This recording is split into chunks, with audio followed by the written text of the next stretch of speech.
Welcome back here on Live Now from Fox, 11:34 on the East Coast and 8:34 on the West Coast. My name is Josh Breslow, and I'm here for the next several hours to bring you all of your top stories and live events from across the country and across the world. Another member of the progressive congressional group, the Squad, has now been ousted, marking the second member defeated in a matter of about 2 months. Cori Bush was seeking a third term in Missouri's 1st Congressional District and lost in the Democratic primary to St. Louis County Prosecuting Attorney Wesley Bell. You see both of them right there on your screen. United Democracy Project, a super political action committee by the American Israel Public Affairs Committee, spent $8.5 million to help oust Bush following her repeated criticism of Israel's response to the October 7th terror attack.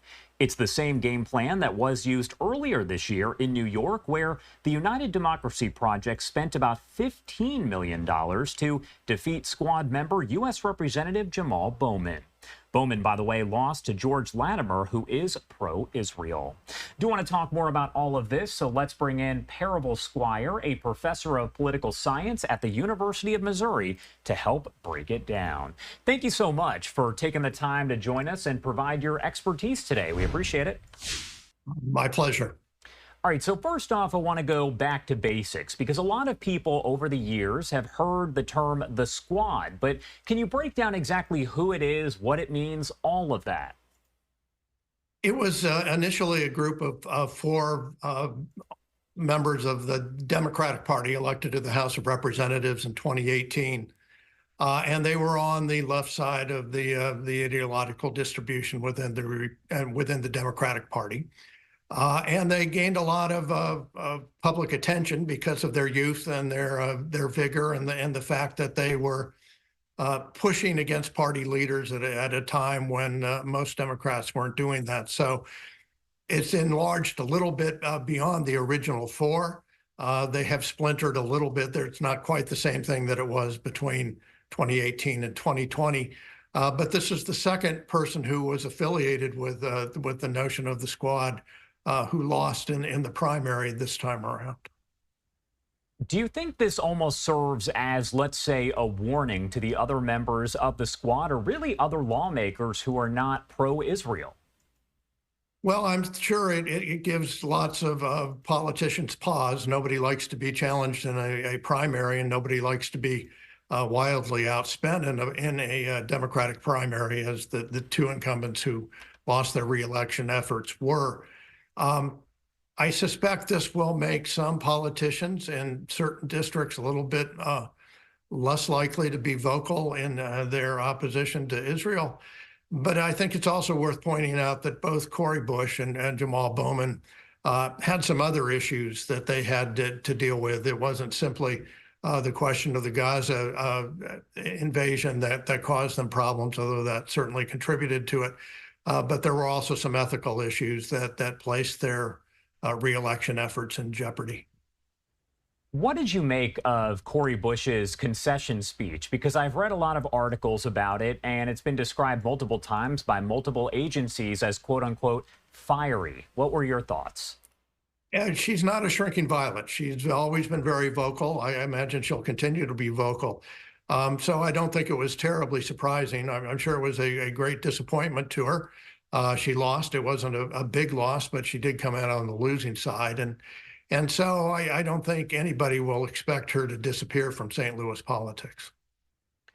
What do we know about Wesley Bell? It seems as though he's actually favored to win the race altogether. Obviously, now he's won the primary, but it sounds as though he's favored to win the race itself. It's an overwhelmingly Democratic district, and so I don't think there's any doubt that the winner of the primary was going to go on and will win in November. He has a prosecutor. He came up through Florissant in some of the troubles that Missouri had back in 2015. He is on almost all the issues, not terribly different from Cori Bush. The big difference is he was supportive of Israel, where Bush was much less so. So in terms of what it means for the Democrat who's holding that particular seat, most people in the 1st District won't see much difference. His style is a little different from Cori Bush's.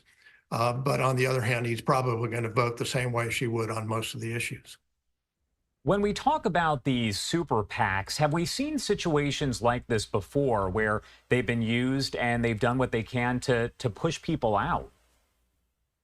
This is something that has really developed over the last decade, and particularly has gained power in the congressional races over the last 2 or 3 election cycles. These organizations are able to pump a great deal of money into races that normally would not see that sort of financial contribution levels. And so it has given challengers in these 2 cases that we're talking about here in 2024 financial resources that most challengers in a primary could never dream of having. Could this potentially have any sort of impact on the presidential election coming up in just a matter of months?